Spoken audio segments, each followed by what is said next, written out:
আমার নেতার চরিত্র ফুলের মতো পবিত্র। নেতা, তুমি এগিয়ে চলো, আমরা আছি তোমার সাথে। জনগণের এমন তেলবাজি মার্কা স্লোগানে নির্বাচিত ইউপি সদস্যের তেল মাখতে হয় চেয়ারম্যানের মাথায়, চেয়ারম্যানের তেল এমপি আর এমপির তেল মন্ত্রীর মাথায়, আর মন্ত্রীকে তেল মাখতে হয় একেবারে শেষ মাথায়। নিচের সিঁড়ি থেকে উপরে রাষ্ট্রের সবগুলো চেয়ার এখন শুধুই তেল আর তেলেই চলছে। দর্শক, এমন তেলের দেশটি আজ বড়ই বেতালে চলছে। এক দলের শাসন, এক ব্যক্তির তোষণ, এক মুজিব লুকান্তরে রক্ষ মুজিব নাকি ঘরে ঘরে। রক্ত গরম কাটামন মিছিলে আজ মুজিব ভক্তের অভাব নেই, কিন্তু পিতা মুজিবের এত সন্তান কোথায় ছিল 15ই আগস্টের সেই ভয়াবহ দিনে? 1975 থেকে 1996 শেখ মুজিবের জন্য কারো মনে ক্ষোভ ছিল না, বিক্ষোভ হয়নি রাজপথে। শোককে শক্তিতে রূপান্তর করতে সময় লেগেছে মাত্র 21 বছর, আর এখন তো তা মহাশক্তিতে রূপ নিয়েছে। শক্তিমানদের মুজিবের প্রতি ভক্তি এখন অনেকটাই বিরক্তির পর্যায়ে পৌঁছেছে, কিন্তু এ সবই কি মুজিবের প্রতি ভালোবাসা, নাকি মুজিবকে বিক্রি করে তারপর নিজেদের পকেট ভরবার আশা? চলুন মিলিয়ে দেখা যাক। সাথে আছে আমি ইলিয়াস হোসাইন।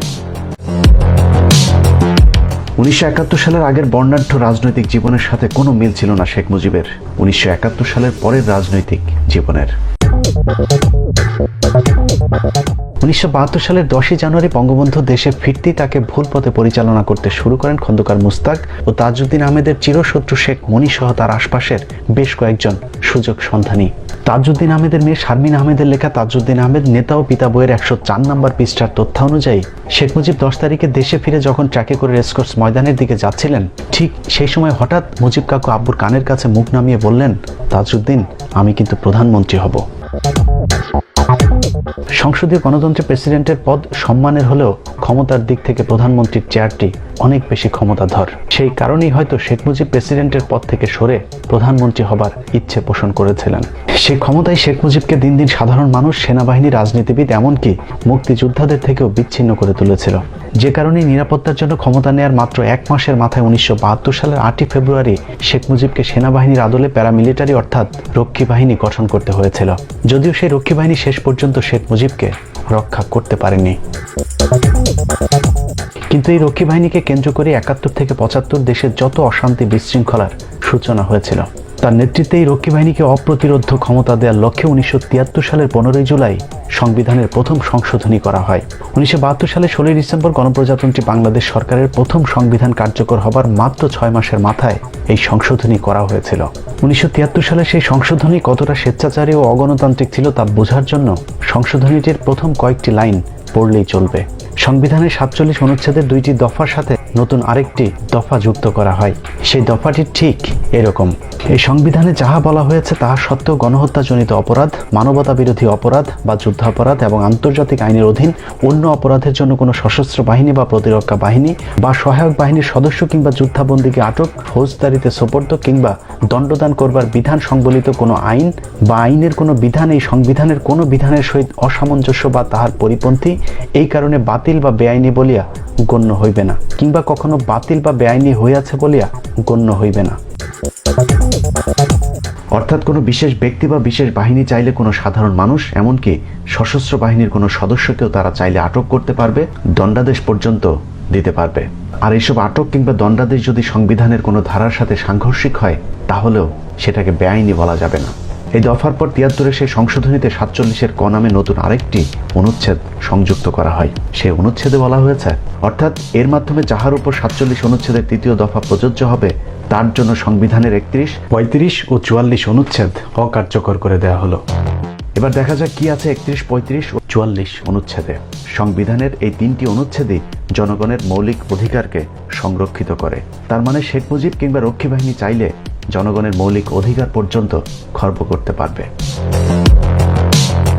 সংশোধনের পরের লাইনগুলো আরো ভয়ঙ্কর, অর্থাৎ যাহার উপর ওই দফা প্রযোজ্য হবে তাহার বিরুদ্ধে সুপ্রিম কোর্টেও কোনো বিচার চাওয়া যাবে না। এই সব কিছুই করা হয়েছিল শুধুমাত্র রক্ষী বাহিনীকে বিশেষ ক্ষমতা দেওয়ার লক্ষ্যে।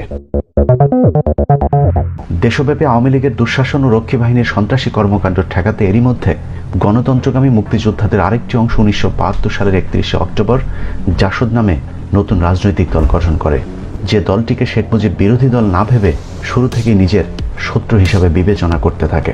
সেই সময়ের ব্যাপক জনপ্রিয় দলটিতে দলে দলে মানুষ যোগ দিতে থাকলে 1973 সালের নির্বাচন শেখ মুজিবকে আতঙ্কিত করে তোলে।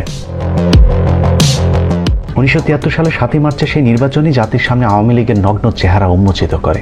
সেই নির্বাচনই সম্ভবত বাংলাদেশের ইতিহাসে সবচাইতে জঘন্যতম প্রহসনের নির্বাচন হয়ে থাকবে। 2018 আর 1973 সালে নির্বাচনের মধ্যে ভোট ডাকাতি, বিরোধী দলীয় প্রার্থীদের গণসংযোগ করতে না দেয়া, প্রতিদ্বন্দ্বী প্রার্থীকে গুম করা সহ বেশ কিছু নাটকীয় মিল পাওয়া যায়। 2018 নির্বাচনের মতো 1973 সালে নির্বাচনে মুজিব সরকার মন্ত্রিসভা বহাল রেখে নির্বাচন করতে চাইলে জাসদ অন্তর্বর্তীকালীন সরকারের দাবি করেন। যথারীতি শেখ মুজিব তা না মেনে দলীয় সরকারের অধীনে নির্বাচন করেন, ঠিক যেমনটা হাসিনা 2014 ও 2018 সালে করেছিল। 2018 সালের মতো হেভিওয়েট প্রার্থীদেরকে সেই নির্বাচনে নানাভাবে দমিয়ে রাখার চেষ্টা করা হয়। ভোলাতে শেখ মুজিবের প্রতিপক্ষ প্রার্থী হিসাবে জাসদের ডাক্তার আজহারকে দাঁড় করানো হলে মনোনয়নপত্র জমা দেওয়ার দিন তোফায়েলের নেতৃত্বে রক্ষী বাহিনীর একটি সন্ত্রাসী দল ডাক্তার আজহারকে অপহরণ করেন। নির্বাচনের পরদিন তাকে খুঁজে পাওয়া যায়।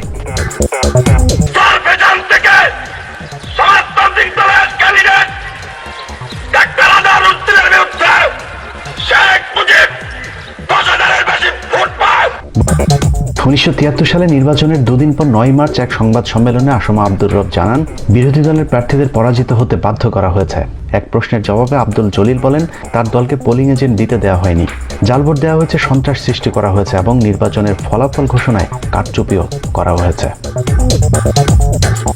ন্যাপের সভাপতি অধ্যাপক মুজাফফর এবং সাধারণ সম্পাদক পঙ্কজ ভট্টাচার্য একটি যুক্ত বিবৃতি দেন।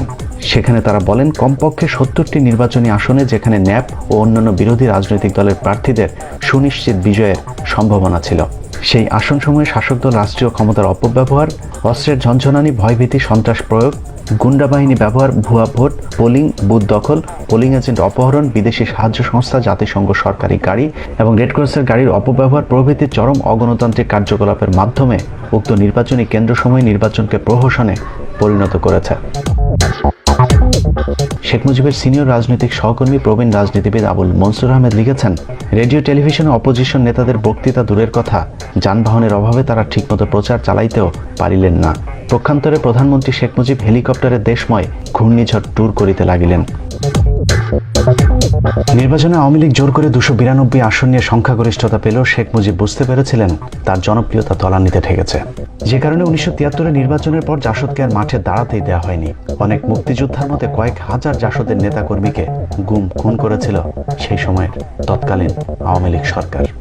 মুজিব ক্ষমতায় টিকে থাকার জন্য হাজার হাজার রাজনৈতিক কর্মীকে হত্যা করে, জাসদের 10,000 কর্মীকে জেলে রাখে, মোশাররফ হোসেনকে হত্যা করে, সিরাজ শিকদারকে হত্যা করে। ভোট চুরি নির্বাচনে জয়লাভের পর আওয়ামী লীগের এমপি মন্ত্রীরা কম্বল, চাউল, রিলিফ চুরির মহা উৎসবে মেতে ওঠেন। বিদেশ থেকে ভিক্ষা করে আমাকে আনতে হয়, আর এই চোরের দল আমার দুঃখী মানুষের সর্বনাশ করে বা লুটতরাজ করে খায়। স্বভাবসুলভ ভঙ্গিতে শেখ মুজিবের এরকম অনেক জ্বালাময়ী বক্তব্যের সাথে তার নীতির ভিন্নতা ছিল, যার প্রমাণ তাজউদ্দিনের মেয়ের লেখা বইতে। তাজউদ্দিন কন্যা শারমিন আহমেদ লিখেছেন, যে স্বপ্ন নিয়ে আব্বু মুক্তিযুদ্ধ পরিচালনা করেছেন সেই স্বপ্ন যেন ভস্ম হতে শুরু হয়েছে। দলের ভেতরেই শুরু হয়েছে দুর্নীতি এবং সেগুলো প্রশ্রয় পাচ্ছে ব্যাপকভাবে। সরকার সেনাবাহিনীকে মোতায়েন করলো দুর্নীতি উচ্ছেদের জন্য। আওয়ামী লীগের এক এমপির বাসা থেকে রিলিফের জিনিসপত্র সেনাবাহিনী উদ্ধারও করলো। ওই এমপি এবং তার মতো দুর্নীতিবাজ অনেকেরই কোনো বিচার হয়নি। আব্বু ঘটনা জেনে হেয়ার রোডের বাড়ি থেকে মুজিব কাকুকে ফোন করে বললেন, সেনাবাহিনী যখন দেশের সম্মানিত আইন প্রণয়নকারীর বাসা থেকে রিলিফ চুরির মাল উদ্ধার করে এবং সেই ব্যক্তি অনায়াসে পার পেয়ে যায়, তখন সরকারের সম্মান কোথায় থাকে? এর ফলে সরকারের উপর জনগণের আস্থা তো আর থাকে না। তারপর তিনি বললেন যে সেনাপ্রধান মেজর জেনারেল শফিউল্লাহর নির্দেশে সেনাবাহিনী হাতে নাতে ধরেছে এইসব দুর্নীতিপরায়ণদের। তারা যখন ছাড়া পেল তার অর্থ কি? তারা নির্দোষ? যদি তাই হয়ে থাকে তাহলে সম্মানিত এমপিকে হেয় করার জন্য সেনাপ্রধানের বিরুদ্ধে পদক্ষেপ নেওয়া উচিত, কারণ একই সঙ্গে দুজন তো আর নির্দোষ হতে পারে না, নিশ্চয়ই একজন দোষী। বাস্তব যখন প্রমাণ করছে যে এমপি দোষী, তখন তার এবং তার মতো সকলের দৃষ্টান্তমূলক বিচার করতে হবে, নতুবা আইনের শাসন বলতে দেশে কিছুই থাকিবে না। মুজিব কাকু বললেন তিনি ব্যাপারটা সুরাহা করবেন, কিন্তু পরে কিছুই হলো না। আব্বু দুঃখ ভরে মন্তব্য করলেন, মুজিব ভাই শেষ পর্যন্ত আর্মিকেও খেপিয়ে দিলেন। বিখ্যাত লেখক হুমায়ুন আহমেদের দেয়াল উপন্যাসেও সেনাবাহিনীকে খেপিয়ে তোলার একটি ঘটনা বর্ণনা করা আছে। সে উপন্যাসে 86 নম্বর পৃষ্ঠাতে উল্লেখ করা হয়েছে, এক নবদম্পতি গাড়িতে করে যাচ্ছিল। দুর্ধর্ষ সন্ত্রাসী মুজাম্মেল দলবল সহ গাড়ি আটক করে। গাড়ির ড্রাইভারও নববিবাহিত তরুণীর স্বামীকে হত্যা করে মেয়েটিকে সবাই মিলে ধর্ষণ করে। মেয়েটির রক্তাক্ত ডেড বডি 3 দিন পর টঙ্গী ব্রিজের নিচে পাওয়া যায়। মেজর নাসেরের হাতে মোজাম্মেল ধরা পড়ার পর মোজাম্মেল বলল, ঝামেলা না করে আমাকে ছেড়ে দিন, আমি আপনাকে 3 লাখ টাকা দেব। বিষয়টা সরকারি পর্যায়ে নেবেন না, স্বয়ং বঙ্গবন্ধুর নির্দেশে আমি ছাড়া পেয়ে যাব, আর আপনি পড়বেন বিপদে। কিন্তু তুচ্ছ বিষয়ে বঙ্গবন্ধুকে জড়াতে চাই না। মেজর নাসের ধর্ষক মোজাম্মেলকে জিজ্ঞেস করলেন, এটা তুচ্ছ বিষয়? মোজাম্মেল জবাব দিল না, উদাস চোখে তাকালো। মেজর নাসের বলেন, আমি অবশ্যই তোমাকে ফাঁসিতে ঝোলাবার ব্যবস্থা করব। তোমার 3 লাখ টাকা তুমি তোমার গুজ্জধারে ঢুকিয়ে রাখো। মোজাম্মেল বলল, দেখা যাক। মোজাম্মেল ছাড়া পেয়ে মেজর নাসেরকে তার বাসায় পাকা কাঁঠাল খাওয়ার নিমন্ত্রণ দিয়েছিলেন ঠাট্টা করে। কিভাবে মোজাম্মেল ছাড়া পেলেন তার ঘটনাও উপন্যাসের ঠিক আগের পৃষ্ঠাটাতে উল্লেখ করা হয়েছে। মোজাম্মেলের বাবা এবং তৎকালীন টঙ্গী আওয়ামী লীগের সভাপতি যখন বঙ্গবন্ধুর বাসায় গেলেন, বঙ্গবন্ধু তাদেরকে জিজ্ঞেস করলেন, ঘটনা কি বলো? টঙ্গী আওয়ামী লীগের সভাপতি বললেন, আমাদের মোজাম্মেল মিথ্যা মামলায় জড়িয়েছে, মেজর নাসের তাকে ধরেছে, নাসের বলেছে 3 লাখ টাকা দিলে ছেড়ে দিবে। বঙ্গবন্ধু জিজ্ঞেস করলো, মিথ্যা মামলাটা কি? মোজাম্মেলের বাবা কাঁদতে কাঁদতে বললেন, খুনের মামলা লাগায় দিয়েছে। টঙ্গী আওয়ামী লীগের সভাপতি বললেন, এই মেজর নাসের আওয়ামী লীগ নামটি শুনতে পারে না। এই কথা শোনার পর বঙ্গবন্ধু বললেন, কান্দিস না, কান্দার মতো কিছু হয় নাই, আমি এখনো বেঁচে আছি, মরে যাই নাই, ব্যবস্থা নিচ্ছে। ব্যবস্থা নিয়ে তিনি বর্তমান মুক্তিযোদ্ধা বিষয়ক মন্ত্রণালয়ের মন্ত্রী মোজাম্মেল ওরফে ধর্ষক মোজাম্মেলকে বাঁচিয়ে দিয়েছিলেন আর খেপিয়ে তুলেছিলেন সেনাবাহিনীকে। জাসদের উত্থান পতন অস্থির সময় রাজনীতি বইয়ের 153 নম্বর পৃষ্ঠায় বলা হয়েছে, শেখ মুজিব তার পরিবারের কিছু সদস্যকে নিয়ে বিপাকে ছিলেন।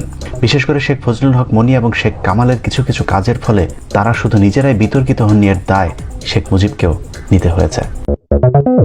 মাঝরাতে এরকম একটা মাইক্রোবাস দ্রুত গতিতে যেতে দেখে পুলিশের সন্দেহ হয় এবং একটা পুলিশের গাড়ি মাইক্রোবাসটিকে ধাওয়া করে। পুলিশের সন্দেহ ছিল এই মাইক্রোবাসে সর্বহারা বা অন্য কোনো দুষ্কৃতিকারী থাকতে পারে। পুলিশের গাড়ি থেকে মাইক্রোবাসে গুলি করা হয়।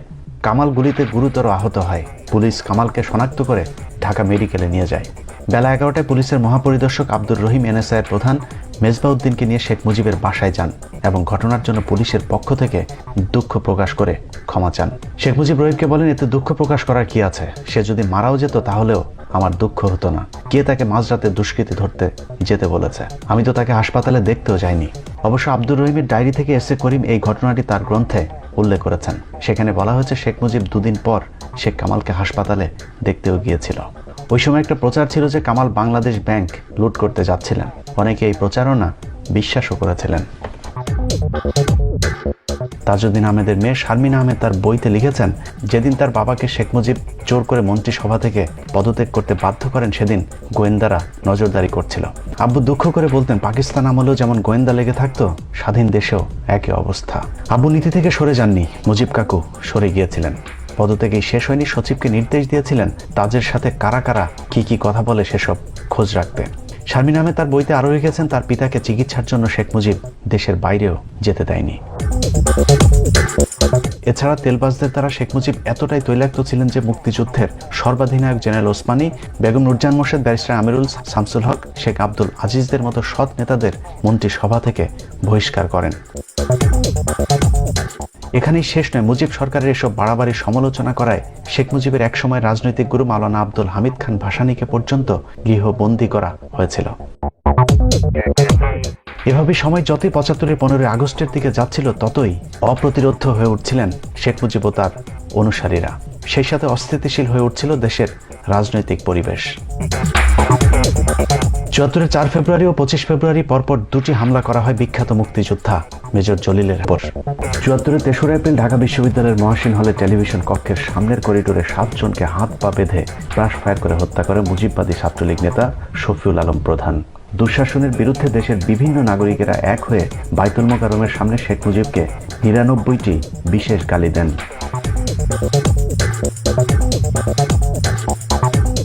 1974 সালের আরেকটি গুরুত্বপূর্ণ ঘটনা ভুট্টোর ঢাকা সফর। ভুট্টোর সেই সফরে শুধু লাল গালিচা সংবর্ধনায় দেওয়া হয়নি, মুক্তিযুদ্ধে নিহত হাজার হাজার শহীদের সাথে বেইমানি করে ভুট্টোকে স্মৃতিসৌধে পর্যন্ত নিয়ে যাওয়া হয়।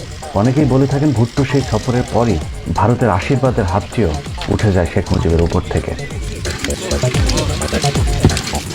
আওয়ামী লীগের গায়ের জোরের বিপরীতে প্রকাশ্যে রাজনীতির সব রাস্তা বন্ধ হয়ে গেলে সশস্ত্র সেনাবাহিনীকে সামলাতে 74-এর জুলাই আনুষ্ঠানিকভাবে সশস্ত্র গণবাহিনী গঠন করে জাসদ।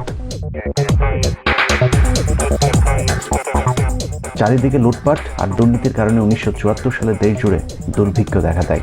সরকারি হিসেবে সেই দুর্ভিক্ষে 26,000 মানুষ মারা যাওয়ার কথা বললেও বিআইডিএস এর গবেষক মহিউদ্দিন আলমগীরের তথ্যানুযায়ী 15 লাখ মানুষ মারা গিয়েছিল সেই দুর্ভিক্ষে। জাতিসংঘের হিসেব অনুযায়ী প্রায় 2.5 লাখ মানুষ মারা গিয়েছিল 1974-এর দুর্ভিক্ষে। কুড়িগ্রামে অভাবের কারণে ক্ষুধার্ত বাসন্তীর গায়ে জাল পেঁচানোর ছবি সেই সময়ের পত্রিকায় উঠে এলে দেশব্যাপী ব্যাপক চাঞ্চল্যের সৃষ্টি হয়। It seems that many people, perhaps tens of thousands of people, are simply not getting food in this country. It's not correct. অবশ্য ব্যাপক সেই দুর্ভিক্ষকে প্রধানমন্ত্রী শেখ মুজিব বিরোধী দলের গুজব বলে উড়িয়ে দেয়। শেখ মুজিবের সেই বক্তব্যের প্রতিবাদে 1 নভেম্বর বাইতুল মোকাররম প্রাঙ্গণে গণজামায়াতের ডাক দেয়া হয়। মনন্থর প্রতিরোধ আন্দোলনের ব্যানারে সেই জমায়েতে 82 জন বিশিষ্ট নাগরিক স্বাক্ষরিত বিবৃতিতে বলা হয়, প্রধানমন্ত্রীর এই উক্তিতে কোনো দূরদর্শিতা বা বাস্তব বোধের পরিচয় আছে বলে আমরা মনে করছি না। এক কথায় বাংলাদেশের বর্তমান দুর্ভিক্ষ ও অর্থনৈতিক সংকট গত 3 বছরের লুটেরা শাসন, শোষণ ও অর্থনৈতিক নিষ্পেষণের ফল। এছাড়া বইটির 139 নম্বর পৃষ্ঠায় এই কি সোনার বাংলা, জবাব দাও শেখ মুজিব, এই শিরোনামে জাসদের আরেকটি প্রচারপত্রের কথা উল্লেখ করা হয়েছে, যেখানে উল্লেখ করা হয়েছে গত 25 মাসে গুম ও খুন হয়েছে প্রায় 30,000 মানুষ। রক্ষী বাহিনী ও পুলিশের হামলা হয়েছে প্রায় 24,000 পরিবারে, জেলে বন্দী আছেন 18,000-এর উপর মানুষ, হুলিয়ে আছে প্রায় 25,000 নেতা ও কর্মীর নামে, বাড়ি পুড়েছে প্রায় 2,500, নারী ধর্ষণও অসংখ্য। 1975 সাল ছিল বাংলাদেশের ইতিহাসের সবচেয়ে ঘটনাবহুল বছর। শেখ মুজিবের একনায়কতান্ত্রিক শাসনের চূড়ান্ত সূচনা ছিল 1975 সালেই। বছরের শুরুর দিন 1 জানুয়ারি পুলিশ জাসদ নেতা সিরাজ শিকদারকে চট্টগ্রাম থেকে তুলে এনে ঢাকার শেরেবাংলা নগর রক্ষী বাহিনীর ক্যাম্পে স্থানান্তর করেন। সেদিন রাতেই তাকে নিয়ে অস্ত্র উদ্ধারে নাটক সাজিয়ে ক্রসফায়ার দেওয়া হয়। সম্ভবত স্বাধীন বাংলাদেশের ইতিহাসে সেটাই ছিল প্রথম ক্রসফায়ারের ঘটনা। সেই ঘটনার পর শেখ মুজিব সংসদে কোথায় আজ সেই সিরাজ শিকদার বলে হুঙ্কার দিলে জাসদ সরাসরি সেই হত্যাকাণ্ডের জন্য শেখ মুজিবকে অভিযুক্ত করে। 1975 সালের 25শে জানুয়ারি বাকশাল বিল পাশ হয় সংসদে। এর মধ্য দিয়ে অনেক রক্তের বিনিময়ে কেনা বাংলার গণতান্ত্রিক স্বাধীনতার শেষ আলোটুকু নিভে যায়। ধ্বনি উঠল, এক নেতা এক দেশ, বঙ্গবন্ধু বাংলাদেশ। চতুর্থ সংশোধনীর মাধ্যমে সংসদীয় গণতান্ত্রিক ব্যবস্থা বাতিল করে প্রেসিডেন্সিয়াল পদ্ধতির সরকার চালু করে শেখ মুজিব নিজেকে প্রেসিডেন্ট ঘোষণা করেন। প্রেসিডেন্ট ঘোষণা করলে রাষ্ট্রের একক ক্ষমতা চলে যায় আমাদের 1000 বছরের শ্রেষ্ঠ বাঙালি জাতির জনক বঙ্গবন্ধুর হাতে। Mujib Saab went for Bakshal, which means one leader, one party, one country. এর ফলে শুধুমাত্র বাকশাল ছাড়া অন্য সব রাজনৈতিক দল নিষিদ্ধ হয়ে যায়, এমনকি আওয়ামী লীগও। বাংলাদেশ কমিউনিস্ট পার্টি ও ন্যাপ মুজাফফর ছাড়া বাংলাদেশের আর কোনো রাজনৈতিক দল শেখ মুজিবের সেই বাকশালকে সমর্থন করেনি। বাকশালকে সমর্থন না দেয় মুক্তিযুদ্ধের সর্বাধিনায়ক জেনারেল ওসমানীর সংসদ সদস্য পদ বাতিল করে দেওয়া হয়। সেই সাথে জাসদের সব কজনের সদস্য পদও বাতিল হয়ে যায়। সেই দিনই শেখ মুজিবকে 15 আগস্টের আভাস দিয়েছিলেন দূরদর্শী রাজনীতিবিদ তাজউদ্দিন আহমেদ। শারমিন আহমেদের লেখা বইয়ের তথ্যানুযায়ী বাকশাল করার পর তাজউদ্দিন মুজিবকে বলেছিলেন, আপনি এক কলমের খোঁচায় গণতন্ত্রকে ধ্বংস করে দিলেন। রাজনৈতিক সব দল ধ্বংস করার পর বাকি ছিল যেসব পত্রিকা সরকারের বিরুদ্ধে লিখছে সেসব পত্রিকাগুলো। 15 আগস্টের ঠিক 2 মাস আগে 16 জুন 1975 সালে শেখ মুজিব শুধুমাত্র সরকারের পক্ষের 4টি পত্রিকা রেখে বাকি সব পত্রিকাও বন্ধ করে দেন, যে দিনটিকে পরবর্তী বছরগুলোতে সংবাদপত্রের কালো দিবস হিসেবে পালন করা হয়েছিল। এভাবেই শেখ মুজিব গণতান্ত্রিক পদ্ধতিতে ক্ষমতা পরিবর্তনের সব রাস্তা বন্ধ করে নিজেই 15 আগস্ট ডেকে এনেছিলেন। দর্শক, এরপর পাল্টে যায় মুজিবময় বাংলাদেশের ইতিহাস। এক রাতের ব্যবধানে মুজিবকে নায়ক থেকে খলনায়ক বানিয়ে দেওয়া হয়। 1975 সালের 15 আগস্টের ঠিক একদিন আগের পত্রিকাতেও শেখ মুজিবের জয় জয়কার ছিল। পরদিনের পত্রিকায় মুজিবকে বানানো হয়েছে পুরোপুরি ভিলেন। শেখ মুজিবের পছন্দের পত্রিকা ইত্তেফাকে তার হত্যাকাণ্ডকে নবযাত্রা হিসেবে উল্লেখ করা হয়েছে। শেখ মুজিবের মন্ত্রিসভার 19 জন শোকাবহ সেই দিনেই খন্দকার মুস্তাকের মন্ত্রিসভায় যোগদান করেন। মুজিব সরকারের মন্ত্রিপরিষদ সচিব এইচ.টি. ইমাম মুস্তাক সরকারেরও মন্ত্রিপরিষদ সচিবের দায়িত্ব পালন করেছিলেন। এতদিনের মুজিবময় রেডিও টেলিভিশনও হয়ে যায় কট্টর মুজিব বিরোধী। দেশের বৃহত্তর স্বার্থের খাতিরে এই পদক্ষেপ গ্রহণ করা হয়েছে। শেখ মুজিবুর রহমানকে হত্যা করা হয়েছে। খন্দকার মুশতাক আহমেদ নতুন প্রেসিডেন্ট হয়েছেন। গোপালগঞ্জে শেখ মুজিবের লাশ নিয়ে গেলে সেখানেও মানুষের ঢল কিংবা বিক্ষোভ কোনোটাই দেখা যায়নি। বঙ্গবন্ধুর শেষ গোসল হয়েছিল 570 সাবান দিয়ে। রেড ক্লিনিতে 570 সাবান নিলাম, আর আপনার উনি যে কাপড় দিয়েছিল রিলিফের কাপড়, সেই কাপড় দিয়ে ওনাকে। জানাজায় অংশ নিয়েছিলেন হাতে গোনা 8-10 জন মানুষ। সারা দেশেও ছোটখাটো বিচ্ছিন্ন ঘটনা ছাড়া তেমন কিছুই ঘটেনি। বিদেশি সংবাদ মাধ্যমগুলো বলেছিল ঢাকা শহরের অবস্থা দেখে মনে হচ্ছে জনজীবন একেবারেই স্বাভাবিক। Men and children. And this is how Dhaka looks today. The same tanks on the streets, soldiers still on guard. And yet it is almost as if nothing had happened. জনজীবন স্বাভাবিক হলেও অস্বাভাবিক ছিল শেখ মুজিবের সবচেয়ে কাছের মানুষদের আচরণ। শেখ মুজিবের নিজের হাতে গড়া বাকশালের চেয়ারম্যানের পদটি যাকে দিয়েছিলেন সেই মহিউদ্দিন মুস্তাক সরকারের বিশেষ দূত হয়ে সারা বিশ্বে তার সরকারের সমর্থন আদায়ের দায়িত্ব পালন করেছিলেন। 1949 সালে আওয়ামী লীগ গঠনের দিনের প্রতিষ্ঠাকালীন সভার সভাপতি আতাউর রহমান খান শেখ মুজিবের মৃত্যুকে নাজাত দিবস হিসেবে ঘোষণা করেছিলেন। শেখ মুজিবের সংসদের স্পিকার তখন লন্ডন সফরে ছিলেন। তীব্র বিমানবন্দরে সংক্ষিপ্ত বক্তব্যে স্পিকার আব্দুল মালেক উকিল বলেন, দেশ ফেরাউনের কবল থেকে মুক্তি পেল। দর্শক, আজকের পরিস্থিতি পুরো উল্টো। বঙ্গবন্ধুর নামে সেতু, ভবন থেকে শুরু করে বঙ্গবন্ধু পাবলিক টয়লেট পর্যন্ত নির্মিত হয়েছে। নিজের পিতাকে রেখে অন্যের পিতাকে নিয়ে যেভাবে জাতাজাতি শুরু হয়েছে, সেই ফাঁকে অতিভক্তি যে চোরের লক্ষণ, সেটাও ভুলে গেলে চলবে না।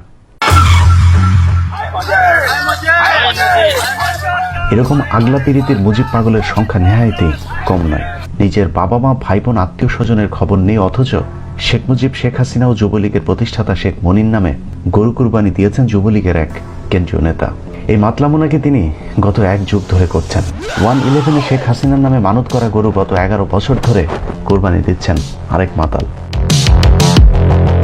কোরআন হাদিসের আলোকে কেউ আবার শেখ মুজিবকে বানিয়েছেন মুসলমানদের খলিফা। কেউ আবদার করেছেন, ও আল্লাহ, তুমি নবী রাসূল কেন পাঠাইলা আমাদের জাতির পিতা থাকিতে। বুকের মধ্যে সেফটি পিন ঢুকিয়ে কালো ব্যাজ লাগিয়ে কেউ আবার শোক জানিয়েছেন শেখ মুজিবের জন্য। মসজিদের ভেতরে কোনো প্রাণীর ছবি টানানো হারাম, অথচ শেখ মুজিবের ছবি টানিয়ে শোক দিবসের দোয়ার আয়োজন করেছিলেন মুজিব পাগলেরা। পর্যটন প্রতিমন্ত্রী বলেছেন, বাঙালির তীর্থস্থান টুঙ্গিপাড়া। সামনে হয়তো আমাদের মক্কা মদিনার পরিবর্তে টুঙ্গিপাড়াতে হজ করতেও যেতে হতে পারে। প্রত্যেক সূত্রে শেখ হাসিনাকেও এখন অলি আউলিয়ার কাতারে ফেলার চেষ্টা করছে কেউ কেউ। আমি হৃদয়ের গভীরতম প্রদেশ থেকে তাই শেখ হাসিনা নাম উচ্চারণের পূর্বে তার প্রতি সম্মান সূচক একটি শব্দ উচ্চারণ করতে চাই, সেটি হচ্ছে হযরত শেখ হাসিনা। জমির দখল টিকিয়ে রাখতেও এখন শেখ মুজিবের নাম ভাঙানো হয়। এই জমির মালিক বঙ্গবন্ধুর ভাগ্নে শেখ শহীদুল ইসলামের শ্যালক ফয়েজ উন নবী সাজ্জাদের। আল্লাহর অলি শেখ মুজিবকে স্বপ্নে দেখেছেন এক সময়ের বিএনপি নেত্রী ফাইটটা জায়খ্যাত মমতাজ আপা। আমি স্বপ্নে দেখেছি বঙ্গবন্ধুকে টুঙ্গিপাড়ার কবর থেকে বলছে ডেকে। শেখ মুজিবের পরিবার হত্যাকাণ্ডের পূর্ব থেকে যারা শেখ মুজিবের কট্টর বিরোধী, সেই ইনুরাই এখন 15ই আগস্টে সবচেয়ে বেশি মুজিব প্রেমী হিসেবে নিজেদেরকে জাহের করেন। Sheikh Mujibur Rahman could not deal with the political movement in a democratic way. He felt jittery about the whole situation. He was virtually controlling the public. সব মিলিয়ে শেখ মুজিবের নাম ভাঙিয়ে তেলবাজেরা তাদের স্বার্থ উদ্ধার করে যাচ্ছে। রাজনীতি এখন আওয়ামী লীগের ব্যবসা, লাভজনক সেই ব্যবসার মূলধন শেখ মুজিবুর রহমান। প্রিয় দর্শক, এসব ইতিহাস জানার পর আপনার মনে নিশ্চয়ই প্রশ্ন আসতে পারে, শেখ মুজিব তাহলে ভালো মানুষ ছিল নাকি খারাপ মানুষ ছিল? সেই প্রশ্নের খুব সহজ উত্তর, শেখ মুজিব একজন মানুষ ছিল। দোষগুণ মিলিয়েই মানুষ। যারা আজকে শেখ মুজিবকে নবী রাসূলের পর্যায়ে নিয়ে যেতে চান, তাদের মতো তেলবাজেরাই শেখ মুজিবকে হত্যা করেছিল। আর শেখ হাসিনার আশপাশে থাকা যেসব তেলবাজেরা আজকে হযরত উপাধি দিচ্ছেন, তাদের ব্যাপারে শুধু এতটুকুই বলবো, 15ই আগস্টের মাত্র একদিন আগে খন্দকার মুস্তাক বাড়ি থেকে হাঁসের মাংস রান্না করে এনে তারপর বঙ্গবন্ধুকে খাইয়েছিলেন। আল্লাহ।